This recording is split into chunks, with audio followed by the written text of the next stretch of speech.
Hello my lovelies and welcome to today's video. I feel like I've been promising this one for quite some time, at least a couple of months, and here we are today to talk about 4 books that deal with the topic of time, whether it's kind of a time mind-bending phenomenon or time in terms of a story told over like a generational portion. That's kind of the idea that I had and the thought that sparked some interest in me as I was reading books that sort of fell into that category. So I do hope you enjoy this video. The 4 books I'm going to be discussing are 4 that I sadly do not have physical copies of, although I really wish I did. 3 of them are from the library and 1 of them is an e-arc that I had access to via NetGalley.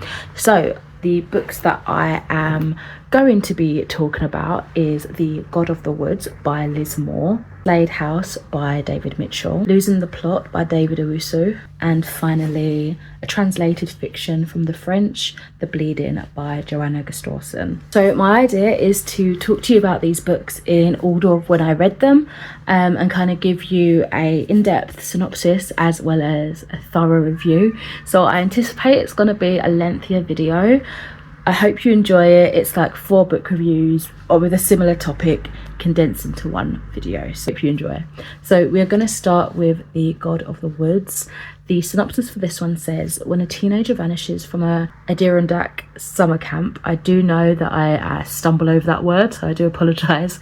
2 worlds collide. Early morning, August 1975, a camp counsellor discovers an empty bunk. Its occupant, Barbara Van Laar, has gone missing. Barbara isn't just any 13-year-old. She's the daughter of the family that owns the summer camp and employs most of the region's residents. This isn't the first time a Van Laar child has disappeared on the grounds. Barbara's older brother similarly vanished 14 years ago, never to be found. As a panicked search begins, a thrilling drama unfolds, chasing down the layered secrets of the Van Laar family and the blue-collar community working in its shadow. Moore's multi-threaded story invites readers into a rich and gripping dynasty of secrets and second chances. It's the most ambitious and wide-reaching novel that Liz Moore has written to date. This one was a 5 out of 5 stars for me. I absolutely ate this up. I mean, in terms of how quickly I got through it, I did take a while reading it, but that's not a fault of the story itself. It was just almost so Moorish that I didn't want to get through it so quickly. And also there was typical like technical glitches with the app I was reading on. I had commitments to other book tours at the time as well. Random apologies for any suddenness in change or lighting. It was getting very dark and my cat was due her antibiotics, so there's been a little bit of a move around. Anyway, so for The God of the Woods, I found this to be a fantastic mystery. There were so many twists and complexity that just kept me guessing. Followed quite a few POVs, so we had children at the camp, those that went missing, the rich people that owned the land that lived kind of like at the top of the hill, the workers for them, and the police force. And every point of view I found added this layer of retrospect and depth to the telling of the story. The backdrop being at a summer camp with tensions between the owners of the land and those working for them. You know, the differences between reaping the rewards and kind of being on the ground running things really took the story itself further afield with just an added depth of conversation and I guess motivation where some storylines were concerned. And I really enjoyed seeing how relationships, both good and bad, developed due to those tensions. The atmosphere building from the relationships and the surrounding woodland perfectly heightened and just grew torn as the story progressed, and I thought it was so perfectly done. Something that I really adored about it was the writing style and the use of time. We had, as I mentioned, being a theme of this video, we had this going back and forth from present day to the past, stemming from the investigation from the original missing child case of the first Van Laar child to the present day, with Barbara Van Laar kind of following in the footsteps of her brother, going missing herself. And I just thought the whole thing was so incredibly told and just so intrinsic in its execution. I was hooked from the start all the way to the end, and I'll definitely be keeping an eye out for further books that this author comes out with.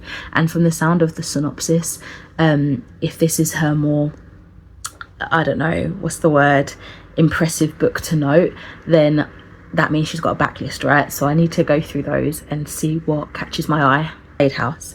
Keep your eyes peeled for a small black iron door.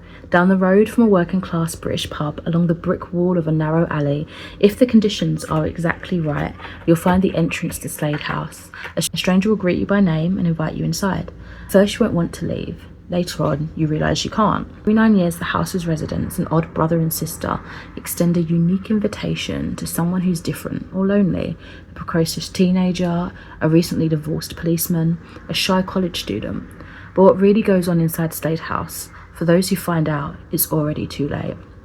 Spanning 5 decades from the last days of 1970s to the present, leaping genres and barreling toward an astonishing conclusion, this intricately woven novel will pull you into a reality-warping new vision of the haunted house story, as only David Mitchell could imagine it. I ended up giving this one a 5 out of 5 stars. I feel like ever since I've read it, I haven't stopped thinking about it, and I have recommended it to everybody in my life at this point. I feel like people that I'm in a book club with, people online, people that I work with, family, friends, random people, I have recommended this book, and it was phenomenal. It was such a psychedelic and thought-provoking, fantastical and horrific story. It gave me what I was hoping to obtain in more full effect from a book I read a similar time to when I read Slade House. That book's called The House That Wasn't. It left me with more questions by the end and frustrated me with the lack of closure, whereas I feel like Slade House took me on this trippy adventure, this psychedelic vibe, this psychedelic journey, and I just felt like I wasn't thrown behind, yet I was still kept guessing, and it was riveting, and it was pacey, and it was intriguing, and it just left me hanging on just enough that was satisfying yet intriguing, and I didn't feel like irritated by the end, you know? I really appreciated the tale progressing via a format that delivered us with a selection of what I'd say were short stories, deeply connected over a span of 9 years. Because every 9 years we get a new character that is invited into the house, I feel like they help to release a little bit more of the mysterious and elusive Slade House and their inhabitants. So you get this beautifully complex and engrossed tale of metaphysical proportions. At my library, this novel is classed as modern general fiction, but I would wholeheartedly disagree. We have a story here more in the lines of fantasy, horror, sci-fi, written in the style of literary fiction. It felt like, honestly, it could be its whole own subgenre, but it would also appeal to so many people that have an interest in horror, in sci-fi, in this, because it ticks so many boxes. And that's why I feel like it's such a book that could widely be recommended for book clubs, for random people in my life, you know, because it's got something for everyone, I feel.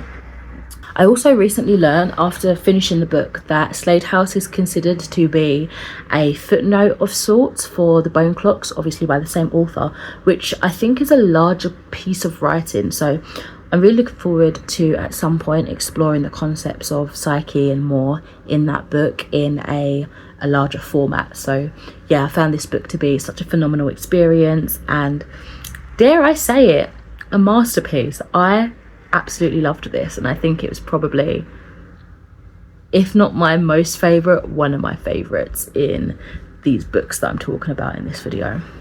Okay, next up, losing the plot. We have a written portrayal of a mother and son relationship.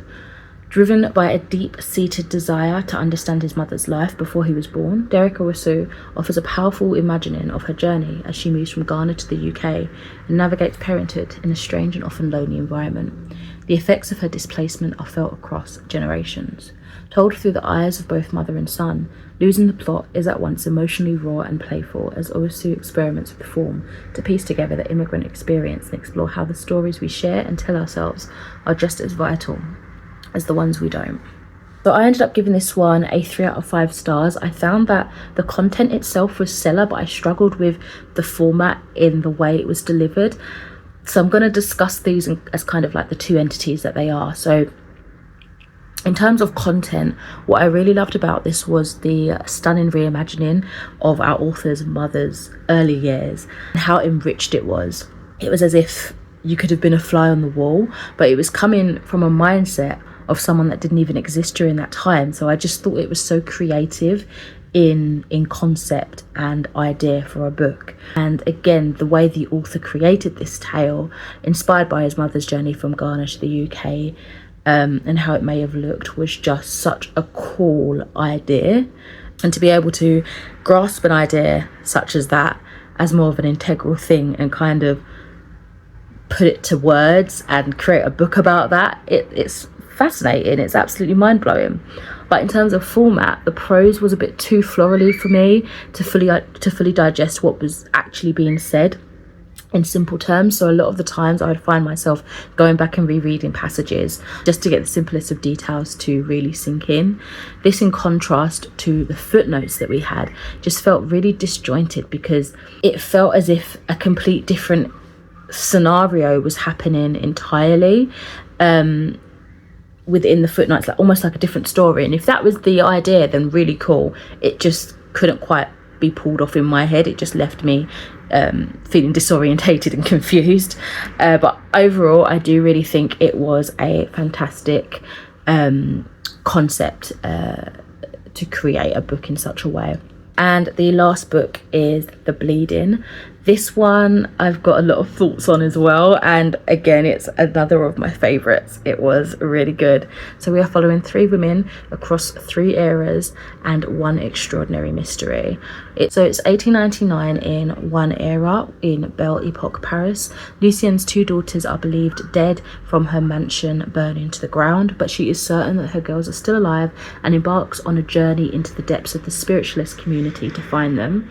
In 1949, post-war Quebec, we find teenager Lena. Her father has just died in the French Resistance, and as she struggles to fit in at school, her mother introduces her to an elderly woman at the asylum where she works, changing Lena's life in the darkest way imaginable. In 2002 Quebec, we are thrown into the story of a former school teacher who is accused of brutally stabbing her husband, the famous university professor, to death. We've got Detective Maxine Grant, who has recently lost her own husband and is parenting a teenager and a new baby single-handedly, who's taken on this investigation. Enormous personal pressure, Maxine makes a series of macabre discoveries that link to historical cases involving black magic, secret societies and spiritualism, as well as women at breaking point who will stop at nothing to protect the ones they love. This book was actually on my summer 5-star predictions, and it completely exceeded all of my thoughts. I gave this a 5 out of 5 stars, but it was amazing. As I say, it's translated from the French. We have this mesmerising tale spanning decades and steeped in this eldritch mystery, connecting 3 women together in an occult superstition and unearthing dark secrets.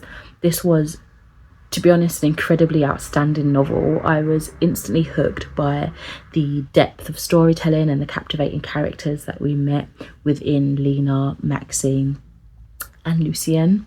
We had some really dislikable people, especially in our POVs, like being in their headspace, but they were crafted in such a way that became an interesting thread for their personality expression, to kind of shine, I suppose, regardless of whether that was a good thing or a bad thing, and also just to lead them down some difficult roads where decisions of moral questioning were made. The flow of the story was absolutely beautiful. I think the translator did an incredible job. I think his name's David Warner, if I remember correctly. He made such a smooth bridge from French to English, and if I didn't know it was a translation from the bit at the beginning, I would have been none the wiser. It just felt so fluid and fluent in the English language.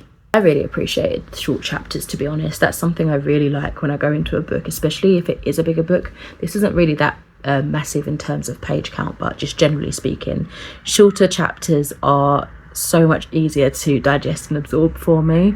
And yeah, this really helped also to kind of get to know each of the 3 women a little bit better and see fully how they could be linked easier, because we were getting to the next one kind of quickly and seeing connections a little bit more faster than if there was massive long chapters, you know. I don't want to talk about every single thing about this book in this video. However, I do have a Goodreads and story graph with the reviews written down if you do want to hear a little bit more. I also have, I think, a spoilery section on this one too. So I think I will just wrap this up by saying that I really enjoyed this. I loved that our characters ended up flirting with the dark side of magic and walked this kind of satanic path. And honestly, they were just doing this really to stand up for themselves originally, and to get a little bit of power in a world that was denying them simple things.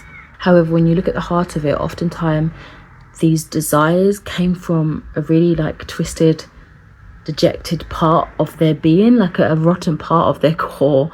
And I think that was kind of fed on to create such a heinous plot. Like, it was an amazing plot, but the things that were discussed here and the things that were carried out were so dark. It was just morally unjust and corrupted, and the exploration of all of this as the storyline progressed with all three women was just so well delivered, and I had a fantastic time reading it. So that is it for today's videos. Those are my reviews of these books that play with time in some sort of way. We talked about The God of the Woods, we talked about the Slade House, we talked about Losing the Plot, and we talked about The Bleeding. Let me know if you've read any of these books yourself, or if you have any other recommendations that kind of play with time as well, that kind of sound maybe similar to the books that I talked about today that you think I might enjoy. But as for now, as always, let me know your thoughts, and thank you for watching. I shall catch you in another video soon. Bye.